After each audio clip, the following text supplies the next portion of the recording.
यहां बैठे सभागार में सभी पत्रकार बंधुओं को बहुत बहुत धन्यवाद कि एक शॉर्ट नोटिस में आप लोग सब यहां आए।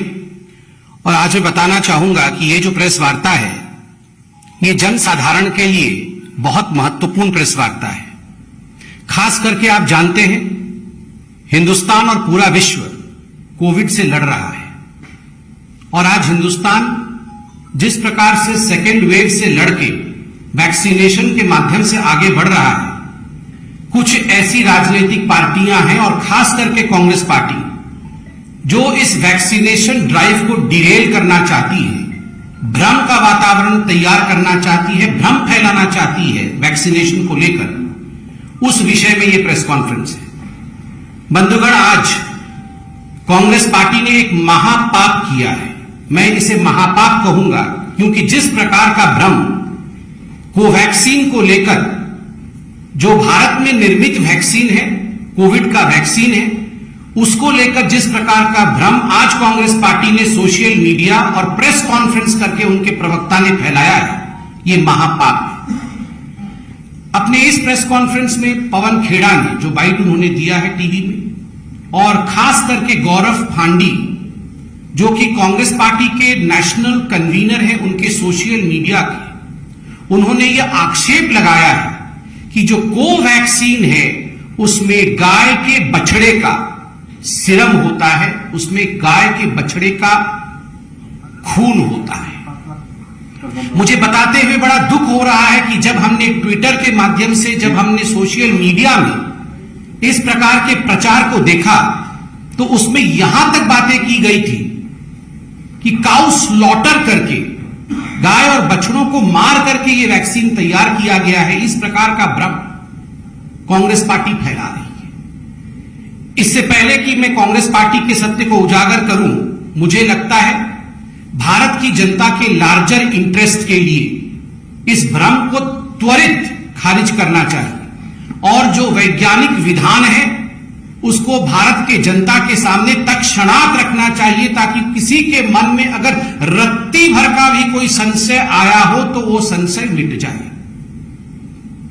पहली बात तो यहां भारतीय जनता पार्टी स्पष्ट करना चाहती है, और एक पॉलिटिशियन होने के नाते नहीं और केवल एक डॉक्टर होने के नाते भी नहीं, जो साइंटिफिक कम्युनिटी ने और जो हेल्थ मिनिस्ट्री ने अभी क्लैरिफिकेशन दिया है इस विषय को लेकर, वो क्लैरिफिकेशन पब्लिक डोमेन में मौजूद है और स्पष्ट रूप से ये क्लैरिफिकेशन और साइंटिफिक डोमेन आज हिंदुस्तान का कहती है कि कोवैक्सीन में कोई बछड़े का सीरम या गाय का खून नहीं है। कोई भी कोवैक्सीन में बछड़े या गाय का सीरम नहीं है, कोई भी खून नहीं मिला हुआ है, नंबर 1। और नंबर 2, यह वैक्सीन पूर्णतः सेफ है। इसमें किसी प्रकार का कोई अपभ्रंश, जिस प्रकार का एक कम्युनल एंगल देते हुए इसे अपभ्रंशित करने की कोशिश की जा रही है, ऐसा कोई अपभ्रंश नहीं। देखिए, मैं एक डॉक्टर भी हूं, मैं इसे टेक्निकली थोड़ा सा 10-20 सेकंड में आपको समझाना चाहूंगा। ये जो काव या काफ मतलब बछड़ा होता है, ये जो काफ का सीरम होता है, ये सीरम किस लिए इस्तेमाल किया जाता है? ये एक लॉन्ग स्टैंडिंग ग्लोबल प्रैक्टिस है। कई वैक्सीन में, पोलियो की वैक्सीन में, रेबीज की वैक्सीन में, इन्फ्लुएंजा की वैक्सीन में, इनिशियल तौर पे ये सीरम इस्तेमाल किया जाता है ताकि जो वेरो सेल्स हैं, जिस सेल में वायरस को रेप्लिकेट कराना है, उस सेल को एनरिचमेंट, अगर मैं साधारण हिंदी में कहूं तो खाद का काम करता है।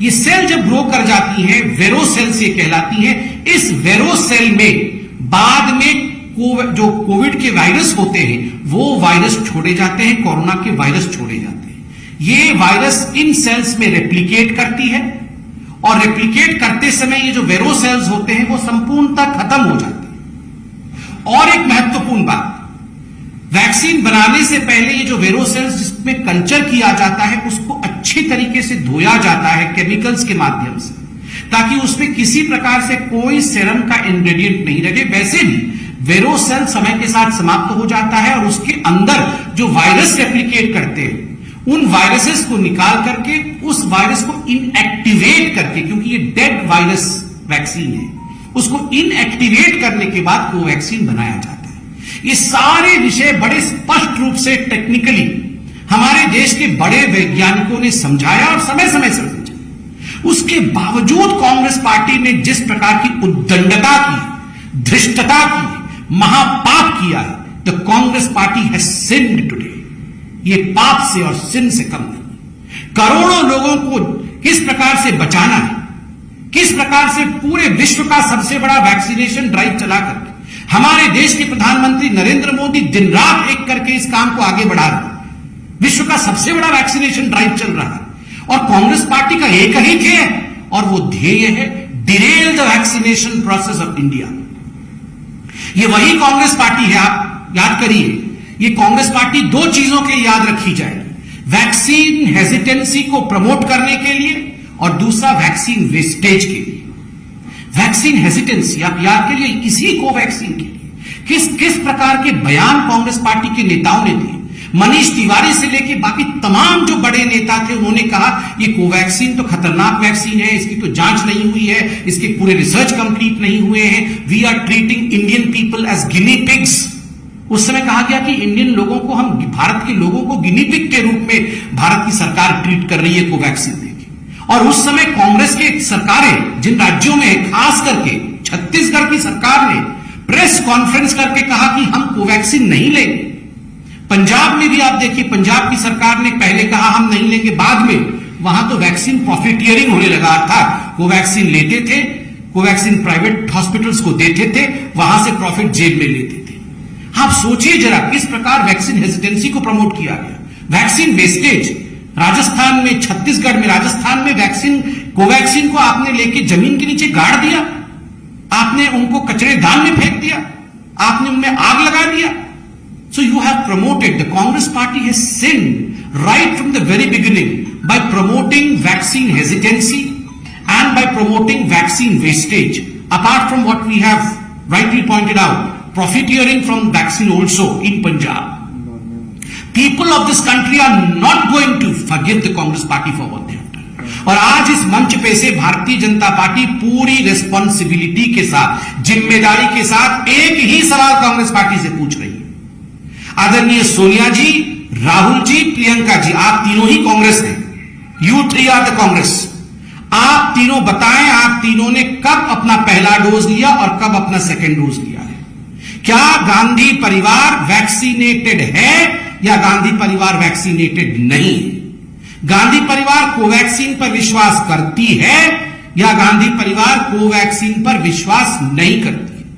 और यह सवाल केवल भारतीय जनता पार्टी का नहीं है, यह सवाल समूचे हिंदुस्तान का है कि क्या वो लोग जो चाइना में जाके एमओयू साइन करते हैं, क्या वो लोग जो डोकलाम में जिस प्रकार का बर्ताव करते हैं, क्या वो लोग जो फॉरेन कंट्रीज में जाकर के हिंदुस्तान के मस्तक को झुकाने का काम करते हैं, वो हिंदुस्तान के वैक्सीन के ऊपर, हिंदुस्तान के इंडिजिनस प्रोडक्ट के ऊपर विश्वास करते हैं और है या नहीं? और राहुल जी, सोनिया जी और प्रियंका जी जवाब दें कि वो वैक्सीनेटेड है या नहीं।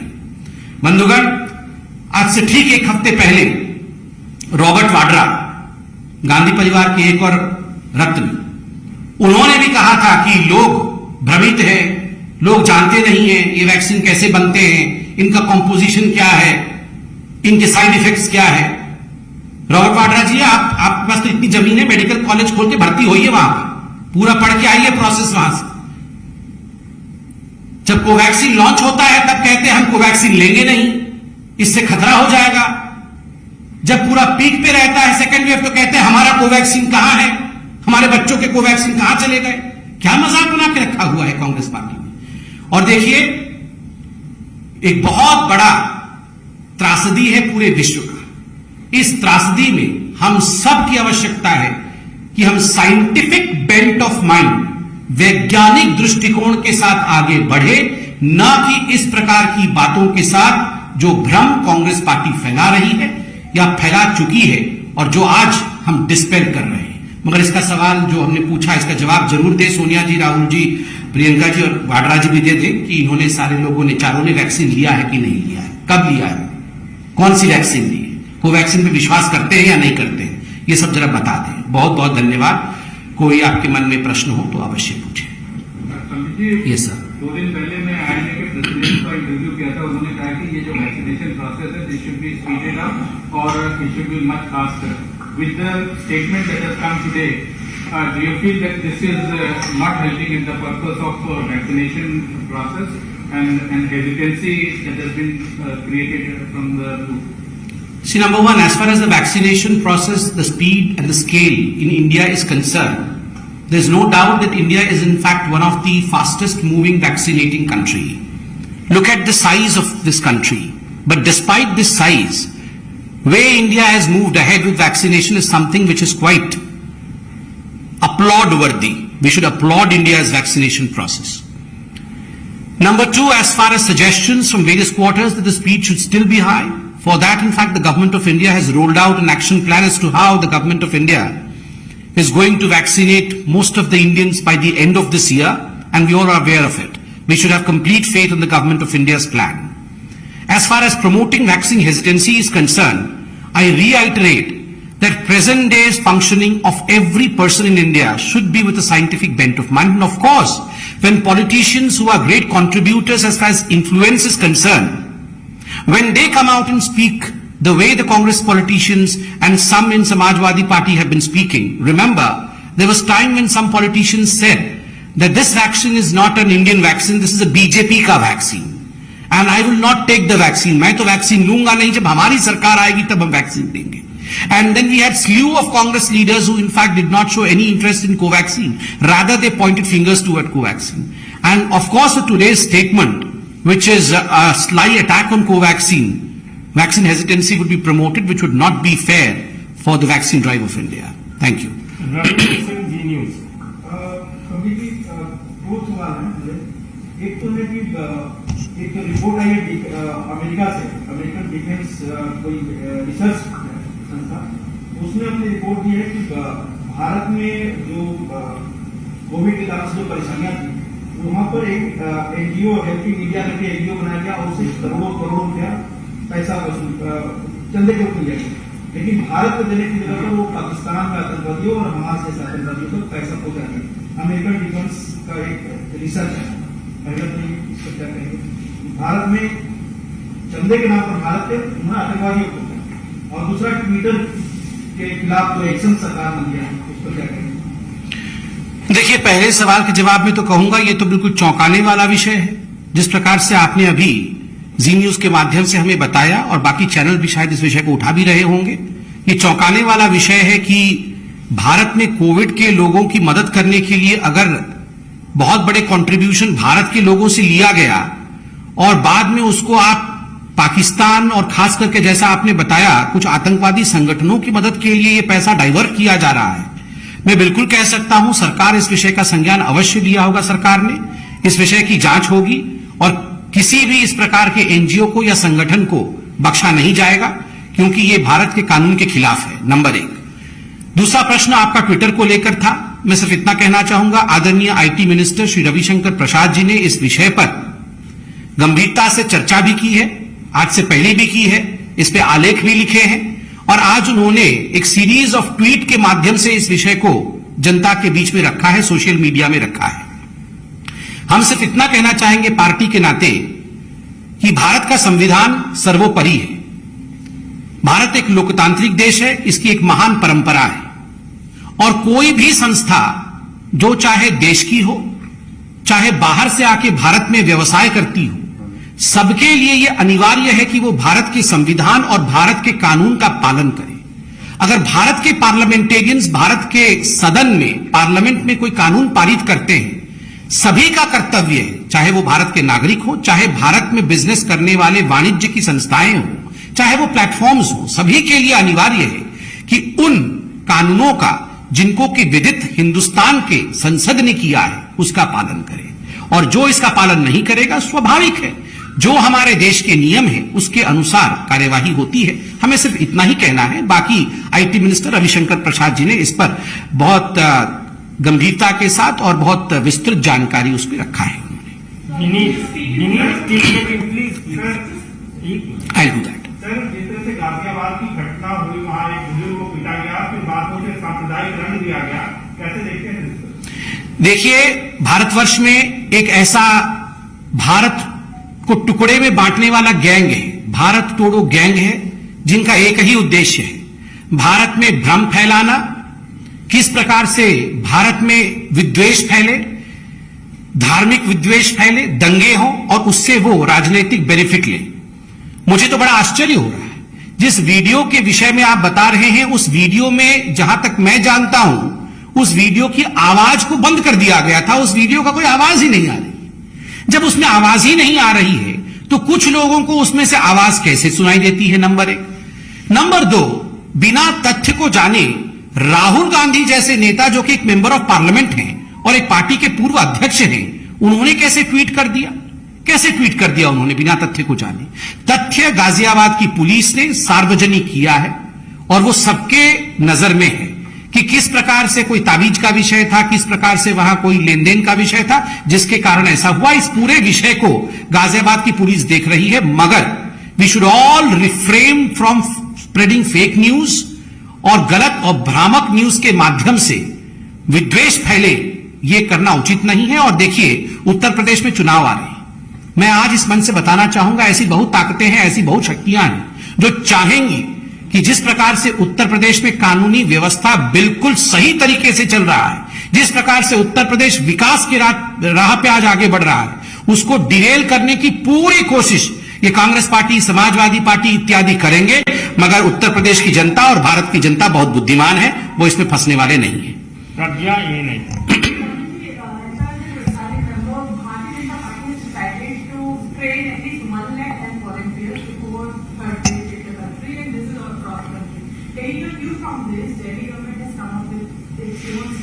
Now they will train 5,000 of health assistants before COVID-free and applications will be open from June 17. You know that there is nothing Delhi government on vaccination and COVID. How do you see this movement? Thank you for the question, Pragya. And let me begin by thanking our National President, JP Nadda ji, who in fact recently launched this, I would say, extremely important program where more than 1 lakh health volunteers in fact would be raised across the length and breadth of this country to serve every inch of our great country for vaccination, for COVID management, etc. And this is a welcome move. I take the opportunity of thanking Nadda ji. But of course, Delhi government, you say, probably copied from this. I would refrain from saying so. It's their wish. They are also a government. They can do so. But my only suggestion to Mr. Kejriwal ji is, the only question rather to Mr. Kejriwal ji is, if similar preparations would have been made in Delhi during the second wave, probably Delhi would not have seen a maximum deaths in India. Delhi would not have seen the kind of situation that we all saw during the second wave. Ironically, during the second wave, if any question was asked to Mr. Kejriwal, his only answer was, Modi ji ने करने नहीं दिया, हमें central government ने रोक लिया, हम तो सब कुछ करना चाहते थे. And now he's saying that he is prepared for everything. So both cannot be true. He was busy advertising during the first phase. He is in fact advertising yet again. I hope he really starts working and improves the condition of Delhi. इनका English में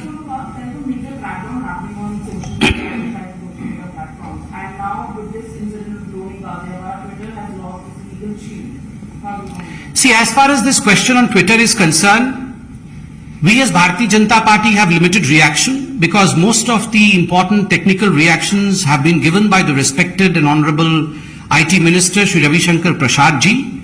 He has come out with a series of tweets also today. We only mean to say that, look, as far as India is concerned, India is one of the biggest democratic countries of the world. We have our own constitution and our constitution is sacrosanct. Citizens of India, all those practicing business within the premises of India, be they Indian companies or be they platforms from outside India, they all have to abide by the rules, the regulations, the constitution of India. They all have to abide by the laws which have been formulated by the respected member of parliaments within the precincts of Parliament of India. And any company who refuses to do so, of course, will have to face the consequences as per the rule of India. No one is immune, I would say. As we citizens of India, as any company, no one can say that, well, I am immune because I am something special. No one is special. The only special status is to the Constitution of India. Thank you. Himanshu Republic yes Himanshu ji. Kalindi Kunj में उत्तर प्रदेश सरकार की जमीन है जिसमें 50 से ज्यादा परिवार Rohingya रह रहे हैं और उत्तर प्रदेश सरकार को खाली नहीं करवा पा रही क्योंकि दिल्ली का जो प्रशासन है वो उनकी हेल्प कर रहा है। उत्तर प्रदेश सरकार सीधा आरोप लगा रही है कि दिल्ली सरकार उनकी मदद कर रही है। किस तरीके से देखते हैं? देखिए, जिस प्रकार से अभी कुछ दिन पहले आपने देखा कि जो रोहिंग्यान्स को इंडिया में रखा गया था और खास करके दिल्ली के जिस स्थान के विषय में आपने कहा वहां आग लगी थी, उसके बाद वहां एक राजनीति और खास करके मैं यहां गुरेज नहीं करूंगा, अमानतुल्लाह खान इत्यादि के द्वारा बहुत बड़े तादाद में हो रही है कि इन रोहिंग्यान्स को आप लेकर के सरकारी जमीन के ऊपर बसाओ। देखिए, सरकारी जमीन पर किसी को बसाया नहीं जा सकता, यह हिंदुस्तान का कानून है। और जिस प्रकार की राजनीति आम आदमी पार्टी, जो तुष्टीकरण की राजनीति आम आदमी पार्टी कर रही है, ये बिल्कुल स्वाभाविक है, ये हम सब जानते हैं। और केवल आम आदमी पार्टी नहीं, कांग्रेस पार्टी, आम आदमी पार्टी इसी प्रकार की तुष्टीकरण की राजनीति करती रही है, तभी वो सीएए के खिलाफ हमेशा से ही आवाज उठाते रहे। मैं तो इतना ही कहना चाहूंगा कि देखिए, वास्तविक रूप में अगर आम आदमी पार्टी को आप देखेंगे तो ये रोहिंग्यान भक्त है। आजकल राम भक्त बनने की एक्टिंग कर रहे हैं क्योंकि वो कहीं ना कहीं चुनाव में प्रवेश करना चाहते हैं। है वास्तविक रूप में वो रोहिंग्यान भक्त। बहुत बहुत धन्यवाद।